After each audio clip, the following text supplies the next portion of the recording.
ဟာတာတရုတ်ဆောင်လူရှင်တော်ကိုစိန်လန်းဤတပည့်ဖြစ်တဲ့ဟာတာတရုတ်ဆောင်ကိုပိုင်အင်ချမ်းမြေကောင်းဝေမိသားစုကနေပြီးတော့အေယာဝတီတိုင်းရေဘေးသင့်ရဟန်းရှင်လူပြည်သူများအတွက်တွားရောက်လူဒန်းပြီးရေဘေးအလူတော်မှာဘုံဘုံတို့ဆရာတော်တန်ဃာတော်များနဲ့ပူးပေါင်းပြီးပါဝင်ပါရမီဖြစ်လူဒန်းပေးတာကတော့အလူတော်ငွေ2 သိန်းကျပ်ဖြစ်ပါတယ်ဒီကဲ့သို့လူဒန်းရတဲ့ကောင်းမှုကုသိုလ်ကံစေတနာတို့ကြောင့်အာသာတရုတ်ဆောင်ကိုပိုင်အင်ချမ်းမြေရောင်းဝယ်မိသားစုတို့သည်တက်ရှည်ကျမ်းမှာ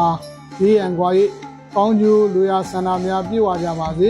စီးပွားဥစ္စာယရနာများအနေတခြားဒီလာကြီးပွားတိုးတက်အောင်မြင်ချမ်းသာကြပါစေမြန်မာနိုင်ငံသူနိုင်ငံသားများနဲ့ကမ္ဘာသူကမ္ဘာသားတတ္တဝါများတို့သည်လည်းဘေးစုရန်စုအန္တရာယ်စုယောဂါစုတို့များတို့မှာကင်းဝေးကြပါစေကကြီးသုံးပါးမှလည်းကျော်လွှားနိုင်ကြပါစေအားလုံးရေးပြအပေါင်းမှဝေးကွာညောင်းကြပါစေအေယာဝီရေးပေးတဲ့ဒီလူများကိုတွားရောက်ကယ်ဆယ်နေကြတဲ့ကယ်ဆယ်ရေးပရိဒအဖွဲ့တွေရောရေးပေးတဲ့ဒီလူတွေရောဒီမျိုးရန်တွေအန္တရာယ်ပေါင်းမှကင်းဝေးကြပါစေ